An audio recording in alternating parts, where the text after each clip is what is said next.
بسم اللہ الرحمن الرحیم۔ السلام علیکم ورحمۃ اللہ۔ غزوہ احد میں حضرت حمزہ رضی اللہ تعالیٰ عنہ کی شہادت کے بعد حضرت صفیہ رضی اللہ تعالیٰ عنہا نے کہا کہ میں اپنے بھائی کی لاش دیکھ کر انتہائی صبر اور ہمت سے کام لوں گی۔ ایک اور آواز گونجی، میرے چچا حمزہ رضی اللہ تعالیٰ عنہ نے قرابت کا حق ادا کیا اور نیک اعمال کرنے میں سبقت لے گئے۔ طبقات ابن سعد۔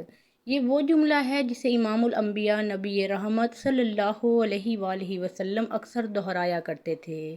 حضرت حمزہ رضی اللہ تعالیٰ عنہ کی شخصیت کی گہری تاثیر اور مقبولیت اس قدر زیادہ تھی کہ صحابی اپنے بچوں کے نام ان کے نام سے موسوم کرتے تھے۔ ناظرین گرامی، سوال تو یہ ہے کہ اتنے بلند مرتبہ اور نامور اسلامی شخصیت کی آخر 2 دفعہ قبر کیوں کھولی گئی؟ یہ تو سبھی جانتے ہیں کہ پیارے آقا رسول کریم صلی اللہ علیہ وآلہ وسلم اپنے چچا سے بے حد محبت کیا کرتے تھے۔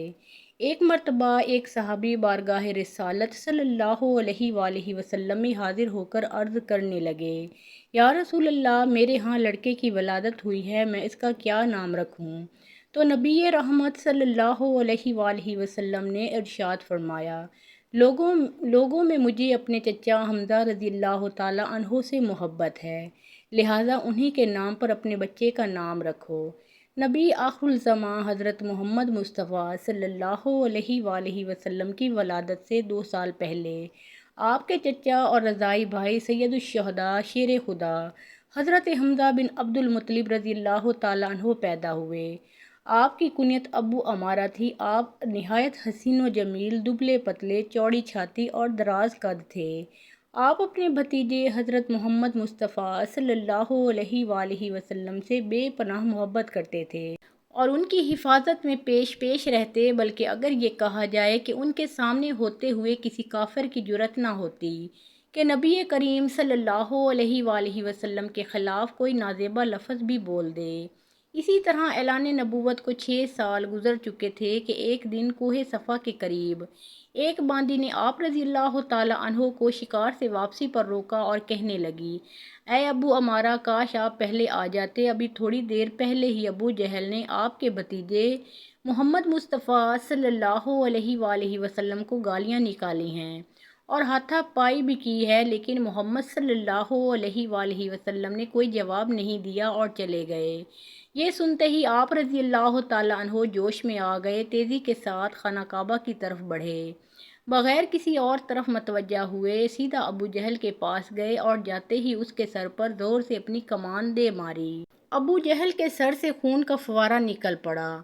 آپ رضی اللہ تعالیٰ عنہ فرمانے لگے، آج سے میرا دین وہی ہے جو میرے بھتیجے محمد مصطفیٰ صلی اللہ علیہ وآلہ وسلم کا ہے۔ اگر کسی میں طاقت ہے تو مجھے روک کے دکھائے۔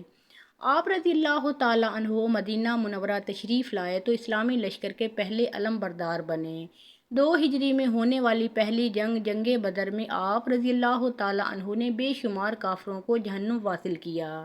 مکہ کے مشہور جنگجو اور پہلوان اتباع کو حضرت حمزہ رضی اللہ تعالیٰ عنہ نے ہی ایک ہی وار میں ختم کیا، جس کے بعد پورے عرب میں حضرت حمزہ رضی اللہ تعالیٰ عنہ کی دھاک بیٹھ گئی۔ 15 شوال المکرم 3 ہجری غزوہ احد شروع ہوتا ہے کہ جس میں کفار غزوہ بدر کا بدلہ لینے کے لیے مسلمانوں پر حملہ کرتے ہیں۔ ان کا سب سے بڑا مقصد حضرت حمزہ رضی اللہ تعالیٰ عنہ کو شہید کرنا ہے، کیونکہ جتنا نقصان غزوہ بدر میں کفار مکہ کو انہوں نے دیا اور کوئی نہ دے سکا۔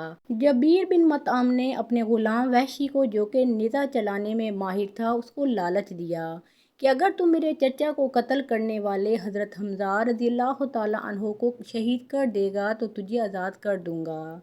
ہند زوجہ ابو سفیان نے بھی وحشی کو کثیر انعام کا لالچ دیا، کیونکہ ہند کے باپ اتبا کو حضرت حمزہ رضی اللہ تعالیٰ عنہ نے جنگ بدر میں قتل کیا تھا۔ چنانچہ وحشی نے حضرت حمزہ رضی اللہ تعالیٰ عنہ کو دھوکے سے کسی اور سے لڑائی کے دوران پیٹ میں دور سے نیزہ مار کر بے دردی سے شہید کر دیا۔ یہ سارا واقعہ اسی طرح بخاری اور مسلم میں بھی روایت ہوا ہے۔ حضرت حمزہ رضی اللہ تعالیٰ عنہ کا پیٹ چاک کر کے ان کا کلیجہ نکال کر ہند نے چبایا۔ پھر ہند نے کافر عورتوں کے ساتھ مل کر حضرت حمزہ رضی اللہ تعالیٰ عنہ کے کان ناک کاٹ کر انہیں لڑی میں پرو کر ان کے کڑے بازو بند اور پازیب بنائے اور انہیں پہن کر مکہ میں داخل ہوئیں۔ جب حضور اکرم صلی اللہ علیہ وآلہ وسلم نے حضرت حمزہ رضی اللہ تعالیٰ عنہ کے جسم کو دیکھا تو آپ صلی اللہ علیہ وآلہ وسلم رونے لگے۔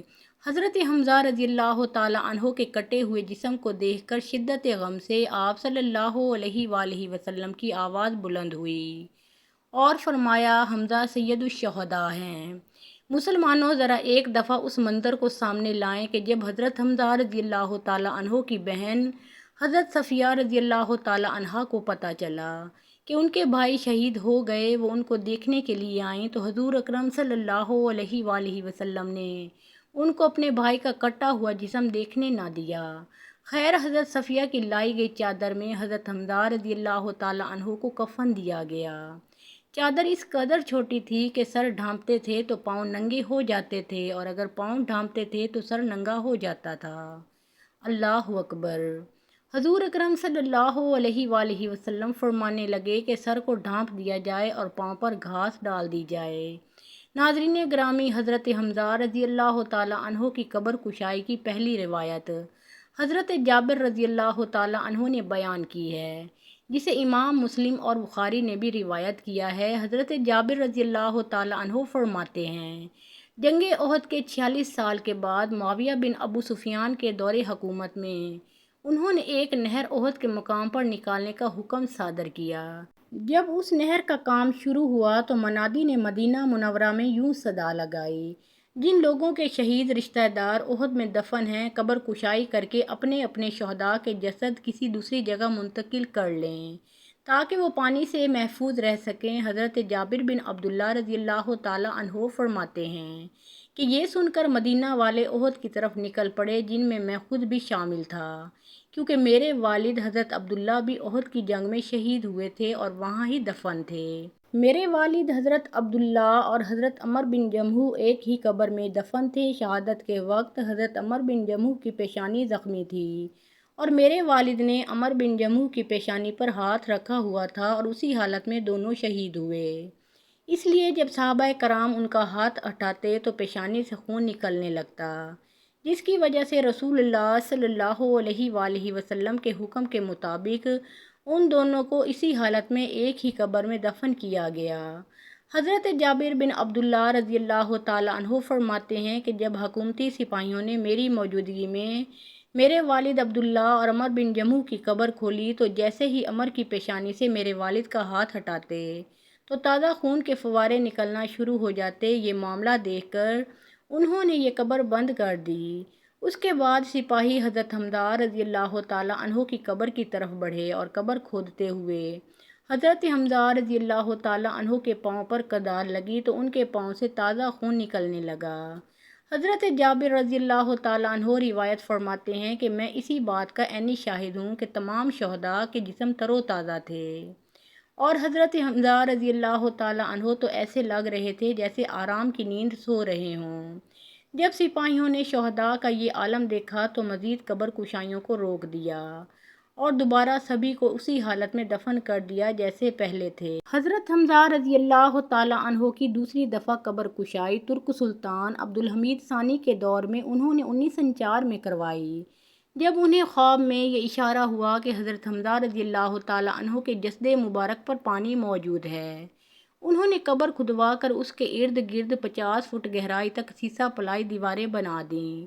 اللہ تعالیٰ کی ان پر ہزارہاں رحمتیں نازل ہوں، آمین یا رب العالمین۔ محترم ناظرین، اگر ویڈیو پسند آئی ہو تو لائک اور شیئر ضرور کیجیے اور پیارے آقا محمد مصطفیٰ صلی اللہ علیہ وآلہ وسلم کا پیارا نام ایک مرتبہ کامنٹ سیکشن میں ضرور لکھیں۔ اللہ تعالیٰ آپ سب کا حامی و ناصر ہو۔